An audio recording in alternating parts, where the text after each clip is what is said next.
ਗੌਰਵ ਦੀ ਤੇ ਮੈਂ ਤੁਹਾਨੂੰ ਸਿੱਧੀ ਗੱਲ ਦੱਸਦਾ, ਤੁਸੀਂ 2 ਬਟਾਲੀਅਨ ਪੰਜਾਬ ਦੇ ਮੁੰਡਿਆਂ ਦੀਆਂ, 2 ਬਟਾਲੀਅਨ, ਜ਼ਿਆਦਾ ਨਹੀਂ, ਸਿਰਫ 2 ਬਟਾਲੀਅਨ ਪੰਜਾਬ ਦੇ ਮੁੰਡਿਆਂ ਨੂੰ ਨਾ ਗੁਜਰਾਤ ਤੇ ਬਾਰਡਰ ਤੇ ਖੜਾ ਕਰ ਦੋ। ਆ ਮੇਜਰ ਗੌਰਵ ਆਰੀਆ ਆਪਣੀ ਧੋਤੀ ਲਾ ਕੇ ਨੱਠ ਜਾਊਗਾ, ਕਿਉਂਕਿ ਇਹ ਲੋਕ ਉਹ ਨੇ। ਮੇਜਰ ਦੀ ਹਿਸਟਰੀ ਸੁਣ ਲਓ, ਇਹ ਆਪਣੇ ਆਪ ਨੂੰ ਆਫੀਸਰ ਦੱਸਦਾ। ਜਿੰਨੇ ਵੀ ਆਫੀਸਰ ਨੇ, ਆਫੀਸਰ ਬਣੇ ਕਿੱਦਾਂ ਨੇ? ਜਿਲੇ ਲੜਾਈ ਹੁੰਦੀ ਸੀ ਮੋਹਰੇ ਤੇ ਸਿੱਖ ਲੜਦੇ ਹੁੰਦੇ ਸੀ। ਇਹ ਲੋਕ ਕੌਣ ਸਨ? ਇਹ ਸਾਬਣ ਪੀ ਕੇ ਬਿਮਾਰ ਹੋ ਜਾਂਦੇ ਸੀ ਤੇ ਫਿਰ ਆਪਣੀ ਛੁੱਟੀਆਂ ਤੇ ਚਲੇ ਜਾਂਦੇ ਸੀ ਜਿਲੇ ਲੜਾਈ ਹੁੰਦੀ ਸੀ।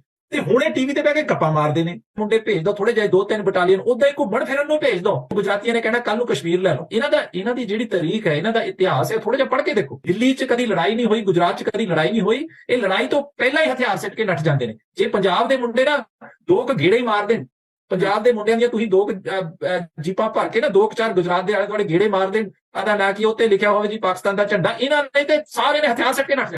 मेजर रिटायर्ड गौरव वारिया एक भगोड़ा फौजी जो कि अपने स्टूडियो में बैठकर रोजाना पाकिस्तान के साथ जंग करता है, रोजाना पाकिस्तान के 4 टुकड़े करता है, फिर सुकून से सोता है। लेकिन जैसे ही उसकी आंख खुलती है, पाकिस्तान वैसे का वैसा मुतहद और भारत की आंखों में आंखें डाले नजर आता है।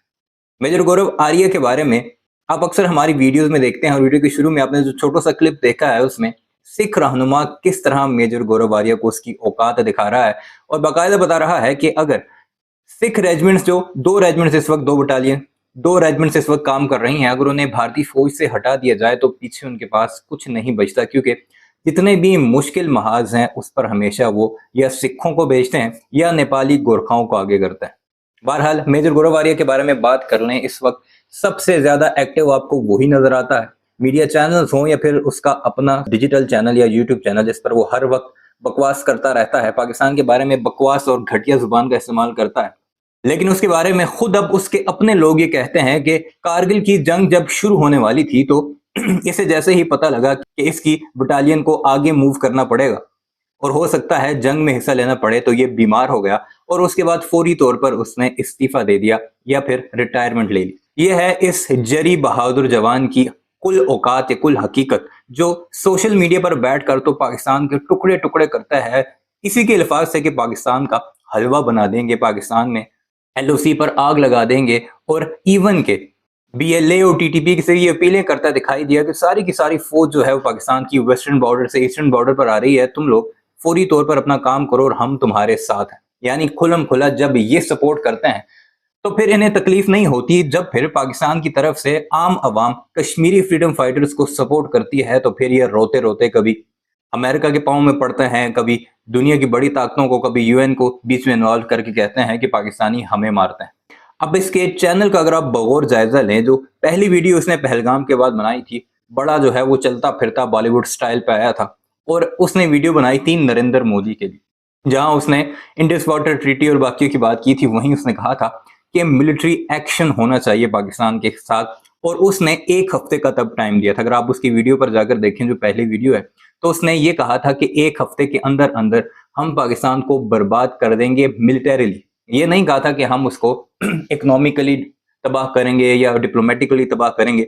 उसने ये टाइम दिया था कि लिख कर ले लो, 1 हफ्ते के अंदर अंदर पाकिस्तान पर बड़ा मिलिट्री एक्शन होगा और हम पाकिस्तान की आर्मी को टारगेट करेंगे।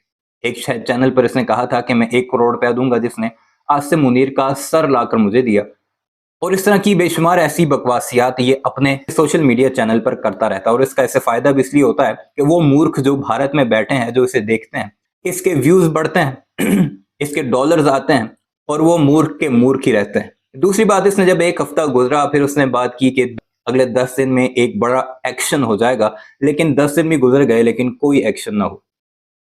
आज 5 मई है और अगर आप 22 से आगे की दिन गिने तो इसकी दी जाने वाली दोनों डेडलाइंस खत्म हो चुकी हैं। यानी टोटल इसने 12 दिन का टाइम दिया था, अभी फिर इसने एक नई डेट दी है, लेकिन अब इसकी टोन चेंज होती दिखाई दे रही है। अब आप इसकी कल की वीडियो अगर मुलाहिजा कीजिए जो उसने रात को ही अपलोड की थी, उसमें इसका टोन तब्दील हो चुका है और ये अपने लोगों को अब समझाने की कोशिश कर रहा है, देखो मिलिट्री टारगेट हम अचीव कर लेंगे, हमारे पास इतनी कैपेबिलिटी है, लेकिन अगर हम कर लेते हैं तो फिर उसका हमें कोई फायदा नहीं होगा पाकिस्तान की। हम 270 मार भी लेते हैं तो पाकिस्तान उसके बाद क्या करेगा? मजीद आदमी भेजेगा, मजीद हमारे लोग मारेगा। तो इस तरह ये काम रुकने वाला नहीं है।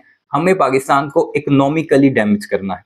यानी वो मिलिट्री एक्शन अब शिफ्ट हो चुका है इकोनॉमी के ऊपर, और अब ये कभी IMF के चक्कर मारते हैं, कभी FATF के पास जाते हैं कि पाकिस्तान को ग्रे लिस्ट और फिर ब्लैक लिस्ट में दोबारा डाला जाए, कभी ये एशियन डेवलपमेंट बैंक के पास जाते हैं और कभी ये दुनिया की बड़ी बड़ी ताकतों के पांव पड़ते दिखाई दे रहे हैं। और इसकी सबसे बड़ी मुनाफिकत आप चेक कीजिए कि पाकिस्तान जो दुनिया के मुख्तलिफ ममालिक के सफीरों को या उनके सदूर को या बाकी डिप्लोमेटिक पर्सनालिटीज को जब मिलते हैं पाकिस्तानी लोग या पाकिस्तानी सफीर, तो उस पर ये कहता है कि पाकिस्तानी उनके पांव पड़ रहे हैं। जबकि दूसरी तरफ खुद जब 100 बंदों के साथ एस जयशंकर या नरेंद्र मोदी फोन पर बातें करते हैं या उनसे मुलाकातें करते हैं मुख्तलिफ ममालिक के वफूद से, उससे ये डिप्लोमेटिक मुलाकातें कहता है कि हम पाकिस्तान के खिलाफ डिप्लोमेसी में जीतना चाहते हैं। ये है इन पड़ोसियों की कुल औकात, कुल मुनाफा। जब ये मिलिट्री एक्शन कुछ नहीं कर पाए, इनके राफेल का प्रोग्राम बढ़ गया, इनकी जितने भी असले हैं S-400 हो या फिर इनका मिसाइल सिस्टम हो, उन सब का तोड़ पाकिस्तान के पास मौजूद है। और सबसे अहम बात कि इस वक्त चाइना खुलकर पाकिस्तान के साथ है, अजरबैजान ने खुलकर हिमायत की है, साथ ही साथ तुर्की पाकिस्तान में अपने जहाज भेज रहा है, जबकि उसके नायब वज़ीर-ए-आज़म खुद पाकिस्तान के बारे में मीडिया में स्टेटमेंट देते हैं कि पाकिस्तान हमारा घर है, पाकिस्तान हमारा दरवाजा है, इससे नुकसान नहीं होने देंगे। जबकि कोई भी एक मुल्क ऐसा नहीं जिसने खुलकर भारत की इस वक्त हिमायत का ऐलान किया हो। इवन के यूएस भी बीच का रास्ता न्यूट्रल होकर चल रहा है और वो पाकिस्तान को भी अपना उसी तरह दोस्त करार दे रहा है जिस तरह भारत नरेंद्र मोदी चमचे के भारत को। बहरहाल इस सारे मामले पर अब गोबर आर्या जो है वो फ्रस्ट्रेटेड हो चुका है। उसे पता है कि मिलिट्री एक्शन कुछ हो नहीं पाएगा, इसलिए वो अपनी वीलॉग्स पर वीलॉग्स कर रहा है ताकि जितना नचोड़ सकता है अपनी आवाम में से पैसा वो नचोड़ सके। और हकीकत इस वॉर मॉन्गर की ये है कि खुद इसके अपने लोग ये कह रहे हैं कि इसके कान के पास से भी अगर गोली गुजर गई ना तो इसने फौरी तौर पर मर जाना है। वीडियो के बारे में अपनी राय का इज़हार जरूर कीजिएगा। चैनल को सब्सक्राइब नहीं किया तो जरूर कीजिएगा। ਇੰਡੀਆ ਵਿੱਚ 200+ ਮਿਲੀਅਨ ਮੁਸਲਿਮ ਰਹਿ ਮੁਸ਼ਕਲ ਅਸਲ ਵਿੱਚ ਉਹਨਾਂ ਨੂੰ ਕੀ ਹੈ, ਉਹਨਾਂ ਦੇ ਵਿੱਚ ਇਹ ਜਿਹੜਾ ਸਿਸਟਮ ਬਣਿਆ ਹੋਇਆ ਨਾ ਰਿਜ਼ਰਵੇਸ਼ਨ ਸਬਸਿਡੀ ਸਿਸਟਮ, ਇਹ ਉਹਨਾਂ ਨੂੰ ਇਸ ਹੱਦ ਤੱਕ ਇਕਨੋਮਿਕਲੀ ਤੇ ਸੋਸ਼ਲੀ ਤੇ ਪੋਲੀਟੀਕਲੀ ਇਸ ਹੱਦ ਤੱਕ ਗੁਲਾਮ ਬਣਾ ਚੁੱਕਾ ਹੈ ਕਿ ਉਹ ਆਪਣੀ ਆਵਾਜ਼ ਹੀ ਨਹੀਂ, ਆਪਣੀ ਹੋਂਦ ਦਾ ਪ੍ਰਤੀਕ ਨਹੀਂ ਕਰਨਾ ਚਾਹੁੰਦੇ, ਆਪਣੇ ਦੀਨ ਦਾ ਦਾਅਵਾ ਨਹੀਂ ਕਰਨਾ ਚਾਹੁੰਦੇ ਕਿ ਅਸੀਂ ਮੁਸਲਮਾਨ ਹਾਂ। ਉਹ ਆਪਣੇ ਆਪ ਨੂੰ ਇੰਡੀਅਨ ਕਹਿੰਦੇ ਨੇ। ਜਿਹੜਾ ਇੰਡੀਆ ਦਾ ਏਜੰਡਾ ਹੈ ਕਿ ਕਸ਼ਮੀਰ ਤੇ ਪੰਜਾਬ ਵਿੱਚ ਜੰਗ ਹਮੇਸ਼ਾ ਜਾਰੀ ਰੱਖਣਾ, ਹਮੇਸ਼ਾ ਜਾਰੀ ਰੱਖਣਾ।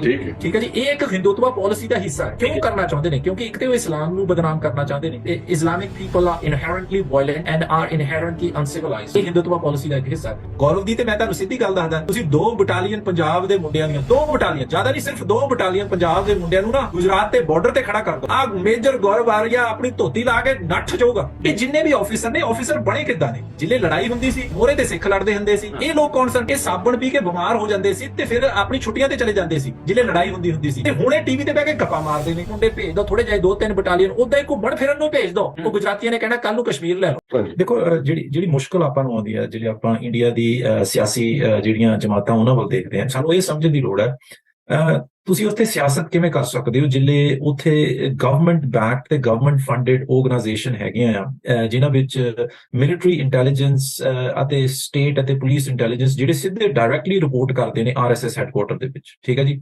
ਤੇ ਫਿਰ ਜਿਹੜਾ ਮੀਡੀਆ ਇਨਪੁਟ ਹੈ ਉਹਨਾਂ ਦੀ ਵੀ ਡਾਇਰੈਕਟ ਰਿਪੋਰਟਿੰਗ ਜਿਹੜੀ ਹੈ। ਹੁਣ ਇੰਡੀਆ ਦੀ ਜਿਹੜੀ ਮੁਸ਼ਕਲ ਆ ਚੁੱਕੀ ਹੈ, ਤੁਸੀਂ ਕੰਪੈਰੀਜ਼ਨ ਕੋਸ਼ਿਸ਼ ਕੀਤੀ ਆਪਣੀ ਪਾਕਿਸਤਾਨ ਦੇ ਇਨਫਰਾਸਟ੍ਰਕਚਰ ਦੇ ਨਾਲ।